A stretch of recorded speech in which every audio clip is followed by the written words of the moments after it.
And I'm joined by our expert royal panel, news.com.au royal commentator Bronte Coy and media writer for The Australian, Soph Ellsworth. Ladies, welcome back to the show. Now, I spoke about Australia potentially becoming a republic in my editorial, and I think that the first world whinging from the Australian Republican movement is a winner for monarchists. Soph, do they not see the damage they're doing to their own prospects, or do they just not care? Well, Caroline, I don't think they do see the damage that they're doing to their prospects. Peter Fitzsimons was really a gift that kept giving until he stepped back down from the Republican movement. But I don't think they're prosecuting their case well enough. And I really don't believe at this point in time Australians want to move to a republic. I know the left side of the media loves to whip this up and stir it up as if it's something that Australians want. But as we know, the Prime Minister has said it's not something he's going to look at in this term of office. And I don't think it's something that's going to happen anytime soon. As much as the left side of politics would love this to happen, I think they're dreaming. Yeah, I think that they are too, and there has been a lot of talk about it, but I don't see it being a priority for Australians. But Bronte, you'd think, knowing the age of the Queen and obviously with her passing away, you'd think they would have been more strategic about this, particularly given that there's been such a big change to the face of the monarchy, but it just seems like they have no plan here. It is interesting. Even when I was in England at the time that the Queen died, there was this extreme swell of support for Charles. And surely there, as you said, there could have been a strategy in place from the Republican movement, perhaps at that time. And possibly also they didn't quite anticipate just how much support there'd be for him in the wake of the Queen's death. It's almost like people rallied around him, recognising that it's his mother. And so while they were mourning, it gathered a bit more steam there. But yeah, I mean, certainly the writing was on the wall with the Queen's age, and it does seem to be something that there isn't a huge appetite for right now. Even Anthony Albanese, as Sophie mentioned, has said that he won't be putting this to making any changes during this term of office. So certainly it doesn't seem to be anything that will be in the next few years at least. Yeah, I think that's fair. So last week I spoke about Camilla and how she's the woman who just holds the whole show together. Apparently she has a trick which keeps King Charles on track at public events. What does she do? Well, she gives him a little bit of a tug behind him to say, you know, pull yourself into line or let's get going. And, you know, this is something that I think isn't such a bad idea. We saw that issue that King Charles had when his pen wasn't working and he got a bit agitated. Camilla seems to be the calming force behind King Charles. So everyone's got their ways of handling their partners, and I think, you know, she's clever in doing this because we have seen him get a bit flustered publicly. He does say a few things that perhaps he might not think is the right thing to say at the time. He might, you know, blurt out something that's not quite correct, or he might get a bit hot under the collar like he did that time in Northern Ireland. So this is the secret to her to keep him into line, and I don't think it's such a bad idea. No, not at all, particularly given how constant the media attention is. Now, Bronte, the other thing we talked a bit about last week was the turnaround in public sentiment towards Camilla. It's been a huge change, but I'd really like your view on it. I didn't have you on the show last week, but I'd love your view on it. It's impressive, isn't it? It is impressive. I think that Camilla's weathered a lot of storms in her time. I mean, there's nothing more damaging than the War of the Waleses in the 90s. And I think that people have recognised that she is Charles's partner in every sense of the word, and she clearly is good for him. Even talking about something like pulling on his coat to let him know that he's gone on a little long. She's just his partner in the truest sense of it. And I think that that's what people have seen over the years. That's gone on for really at least 2 decades now. And I think that is going to be her enduring legacy, is that she is she's his constant. He's constant in his life. Yeah, I think that's fair. And Bronte, one more for you. The invitations to the coronation have gone out. Are the Sussexes invited and are they coming? by all reports, the Sussexes have been invited, and that was to be expected.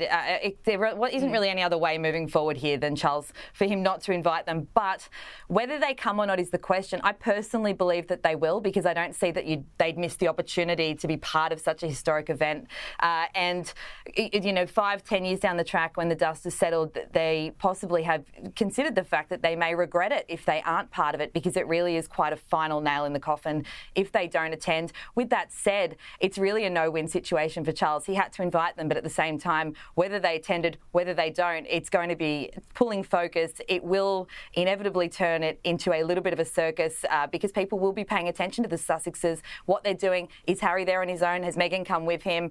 It's a bit of a nightmare scenario, to be honest, either way. Sophie, I think that's fair. It's a lose-lose situation, or a win-win. Well, no, it's a lose-lose situation anyway. Do you have any particular view on that?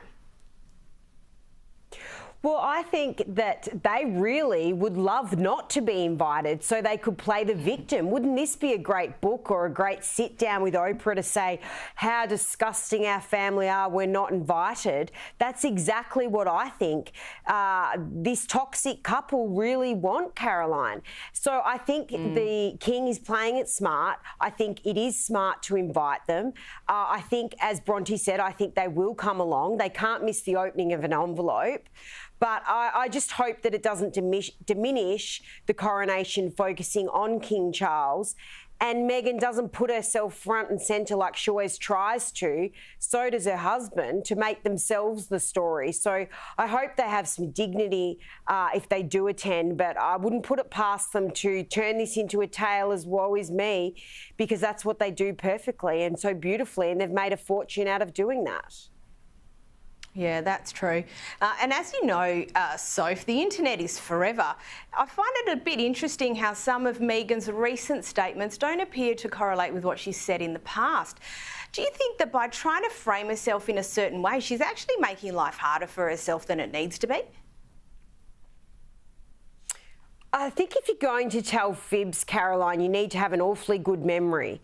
And I think she is not very good at getting her story straight. And she has said in these posts on her website, her blog that used to exist, that, she made out that she wasn't really that familiar. She said now that she's not really that familiar with the royal family, yet her posts to the complete opposite of that.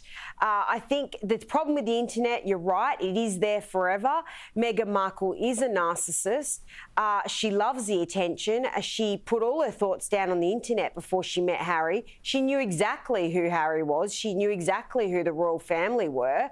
And these, allegations or claims that she didn't really know who they were or what they were about, I think is complete falsehood. So she's got herself into a spot of bother here because, as you know, the media are forensic with this stuff and they'll catch you out if they think your story doesn't stack up. Yeah, absolutely. And Bronte, at what point does Meghan run out of runway with these talking points? It is interesting. As we've just mentioned, she talked about how she didn't know much about the royals, or she didn't know what the job entailed, but it was a story that she followed through the whole way. What's interesting is right before they got engaged, she shut down that website that this was all published on, and also shut down her Instagram. So you'd think that she's obviously had conversations with people in the palace about the fact that all this information will come out. In that same conversation, were they not looking at the website and sort of looking at the talking points? And then she did an engagement interview a very short time afterwards, and that's when she said for the first time that she hadn't really known anything about Harry or his family. It's kind of baffling, to be honest, that there's that lack of preparedness for all this information to come out. And I think, as you say, she's running out of runway because all of these things stack up, and there's been so many of them that are inconsistent. And the problem is it's just damaged her credibility overall. So even when she is telling the truth, and whenever that is, people aren't really taking that, they're taking it with a grain of salt, to be honest. Yeah. Now, Soph, very, very quickly, we've covered the contents of Prince Harry's memoir in great deal. He's made all sorts of information public, including some pretty private information about those in his close circle. But apparently he's now worried that others will reveal his secrets. I'm not even going to ask you a specific question. Just vent your spleen, and you've got 30 seconds. Well, revenge is sweet, and it's whether the royal family will seek revenge. I think they've got far more class than Harry. I don't think they'll do that. But what goes around comes around. He's trashed them. He's made a fortune out of it, and we should watch this space, because I wouldn't be surprised if there's some leaking on him that will do him immense damage. And I've got to say, my sympathy levels are extremely low.